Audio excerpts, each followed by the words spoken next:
Assalamualaikum warahmatullahi wabarakatuh. Nama saya Novi Andriansi Putri, NPM 1811070293, semester 4 Pendidikan Islam Anak Usia Dini.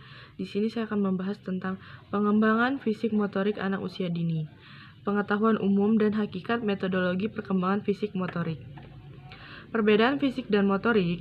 Perkembangan fisik berkaitan dengan adanya pertumbuhan dan perubahan yang terjadi pada tubuh seseorang. Perkembangan fisik mudah teramati dengan ditandai adanya perubahan pada bentuk dan ukuran tubuh. Perkembangan motorik ini dapat terlihat pada perkembangan janin, di mana kepala seolah terlihat lebih besar dibandingkan bagian-bagian tubuh yang lainnya, serta kepala dan dada berkembang lebih dahulu dibanding lengan, tangan, kaki, lalu kemudian baru muncul jari-jari. Perkembangan motorik dibagi menjadi dua, motorik halus dan kasar. Motorik halus yaitu gerakan yang dilakukan hanya melibatkan bagian-bagian tubuh tertentu saja dan dilakukan oleh otot-otot kecil serta membutuhkan koordinasi yang cermat. Sedangkan yang kasar yaitu kemampuan untuk mengontrol dan mengkoordinasi otot-otot besar dalam tubuh. Koordinasi ini mencakup otot-otot lengan dan di lutut. Teori Barat Harlock Erikson atau Gesell. Teori yang dikemukakan Erikson bahwa pengembangan anak itu mengalami 8 tahap dan setiap tahapnya menawarkan potensi kemajuan dan potensi kemunduran. Perkembangan fisik motorik untuk anak usia dini.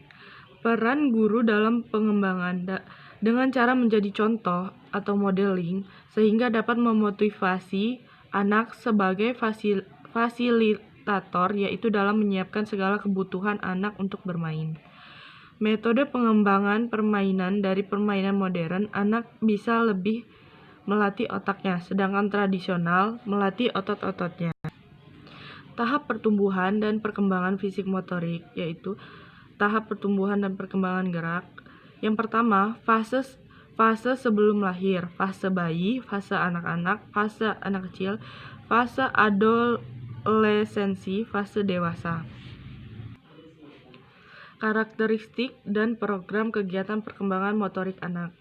Yang pertama, imitation, peniruan adalah keterampilan untuk menentukan suatu gerakan yang telah dilatih sebelumnya.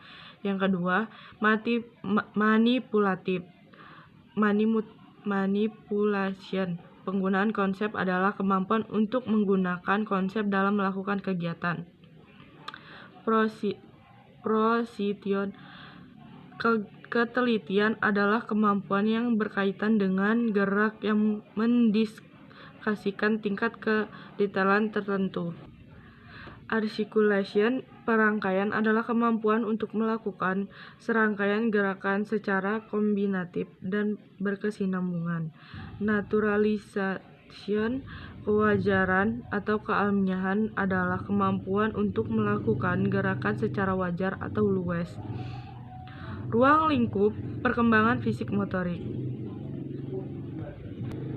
Berat badan rata-rata tubuh anak bertambah tinggi sebanyak 5 cm dan berat badannya naik antara 2-3 kg per tahun selama masa kanak-kanak awal.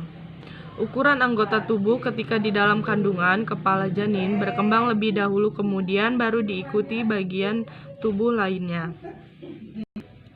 Setelah lahir, kepala dan dada terus bertumbuh, tetapi pertumbuhan badan dan kaki menyusul belakangan.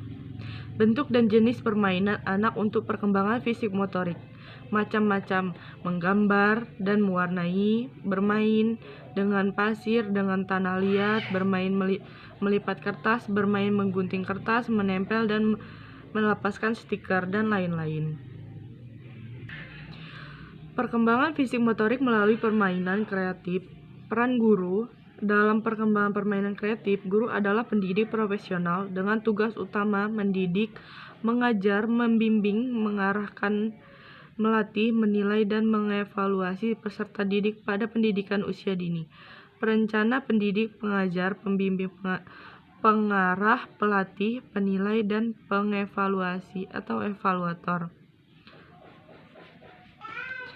Indikator perkembangan fisik motorik anak usia dini, penelitian menganalisis perkembangan fisik motorik anak usia dini merupakan proses perkembangan yang berkesinambungan terjadi secara signifikan. Pembentukan tulang, tumbuh kembang, gerakan otot-otot dan syaraf sesuai dengan rentang usianya yang akan mempengaruhi keterampilan anak dalam bergerak. Program pembentukan kesegaran jasmani dengan latihan kekuatan adalah kemampuan otot untuk melakukan konsentrasi guna membangkitkan ketergantungan terhadap suatu tekanan. Latihan kelincahan adalah kemampuan untuk mengubah arah dan posisi tubuh dengan cepat dan tepat. Latihan kecepatan, kemampuan untuk melakukan gerakan-gerakan yang sejenis secara berturut-turut dalam waktu yang singkat. Unsur-unsur kesegaran jasmani yaitu kekuatan, daya tahan, kecepatan, kelincahan, kelenturan, ketepatan, reaksi, keseimbangan, koordinasi, daya otot. Sekian presentasi dari saya ucapkan terima kasih. Bila ada salah kata, wassalamualaikum warahmatullahi wabarakatuh.